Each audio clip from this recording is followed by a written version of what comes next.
There is a great danger in being called to a specific task, as Moses was.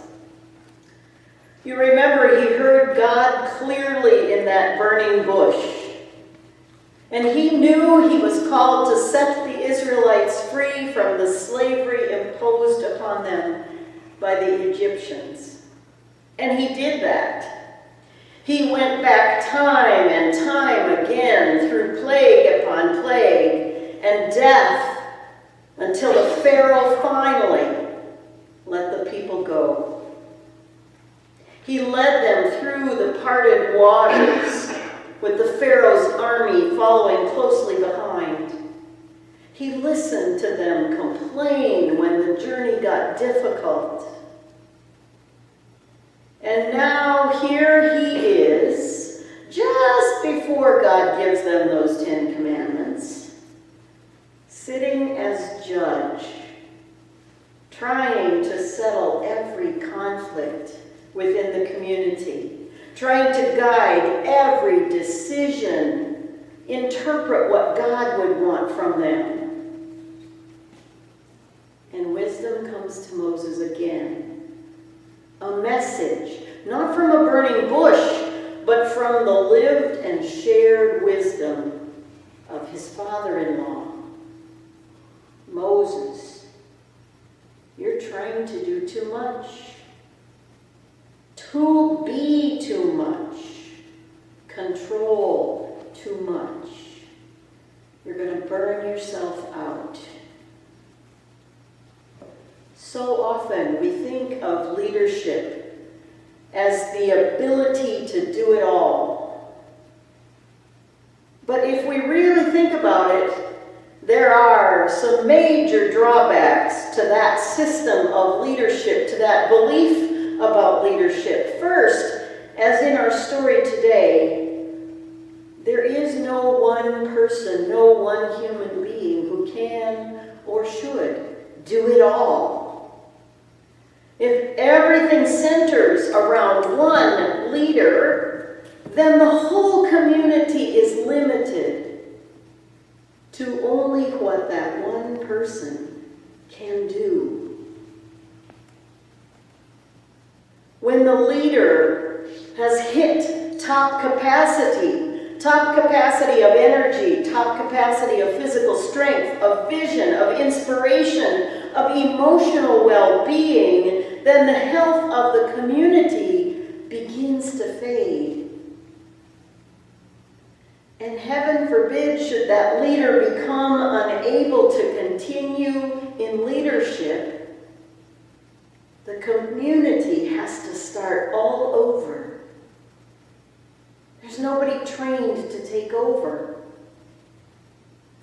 To put all hopes and dreams and all responsibility on one person also ignores the multiple gifts God has given to every other individual within the group.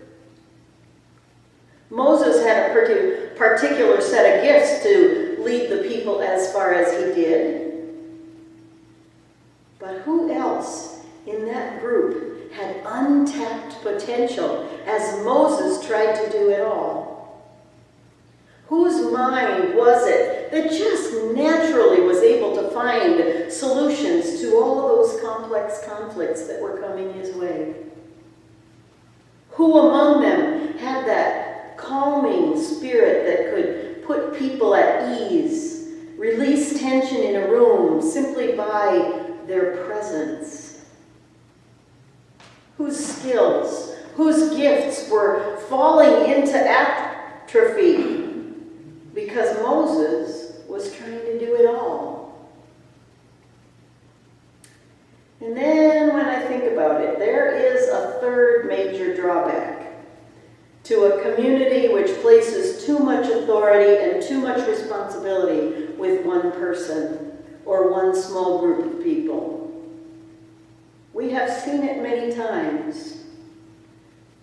A certain percentage of those who are disengaged from leadership and the decisions that leadership must make can start to believe that it is their right to take all the benefits of leadership's decisions without carrying any of the community's burdens. Freedom for the individual with no responsibility, no thought for the repercussions of their individual actions. And a wise man said to Moses, "You're trying to do too much. You're going to burn yourself out." This week's assigned theme, as per the Worship Design Studio service that we are using, is consecrated. What does it mean to be consecrated? There are two definitions appropriate to this text from dictionary.com. One is to make or declare sacred, set apart, or dedicate to the service of a deity. And the other is to devote or dedicate to some purpose. We go about our daily lives, and I'm not so sure most of us think about whether we are dedicated to some purpose or not. Sure, we had interests and skills that led us in a certain direction, but is that consecration? Have we been specially placed for a purpose in our community? Perhaps we won't know until that one moment hits us. I think about Esther, who wondered why she had been chosen to be in the king's court. Until that place of honor put her in a position to save her people. Perhaps, like Esther, we will not recognize our consecration to a sacred purpose until an opportunity or challenge confronts the community for which we are qualified. Then the question before us may not be, have we been consecrated for this task? But rather, will we, like Moses, step up and offer our service? Answer that call to consecration. Last night, we had a back and forth discussion about worship at New Journey United Church of Christ. Whether it's time to come back to the sanctuary and worship in person in this space or not. We weighed the responses from those who had called in their thoughts, and I thank you for all who did. Just when we thought we had made a decision, another point would be brought up that took us in a completely different direction. Nothing concerning this virus comes with an easy answer. Not for us, not for our nation, not for the world. Recently, I've read of a group of epidemiologists who think it's time to just open up and let the virus run its course. Let me tell you, there are days when I am right there with them. So many of us are weary of this caution. We're worried about those who are suffering from depression, exasperated by the loneliness of separation. We are worried about our economy, friends who have lost incomes, friends who are watching businesses they've put their heart and soul into fall apart before their eyes. So yes, there are days when I think, let's just go back to the way things were and let the chips fall where they may. But then I think about Moses, about the decisions that leaders have to make that, as best as possible, analyze through a lens of broader view, through a lens of the domino effects of every decision. And I try to remember that from where I sit, always recognize the repercussions of a decision to open everything up? Who has been consecrated to pick up the pieces? Who has been consecrated to handle the emergency room if hospitalizations multiply by factors of 2 or perhaps 5? Who has been consecrated to manage burials and cremations if deaths multiply by factors of 2 or perhaps 5?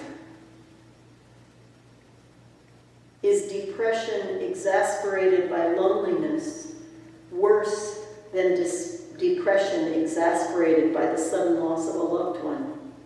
Or of the guilt of learning that as patient 0 at an event, one had a direct impact on the death of a friend? These things I do not know. But they go through my mind each time I'm tempted to jump in, put my 2 cents in knowing that I've not offered to take any responsibility in those areas.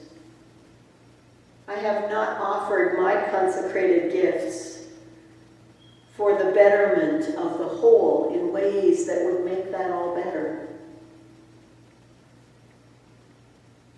In the end, the decision of faith enrichment for our congregation is that we will recommend to council that we refrain from indoor, in-person worship for the time being. As much as we long to be together, with cases rising across the nation and around the world, the safety of our members and the safety of people in their family circles had to come first. And frankly, like Moses, right now the current leadership cannot take on the additional tasks required to make our worship space safe for everyone without getting burned out. Who would be bold enough to stand at our front door and say to a visitor, "I'm sorry, I don't really think you're well enough to worship with us today"? Who would be bold enough to walk up to the people that they love, their friends and family, and say, "Back off, you're not adhering to that 6-foot rule"? With an insufficient air circulation system in the building, who will throw open all the windows when we leave and then come back later to close them so that we can air out any virus that might have gotten in?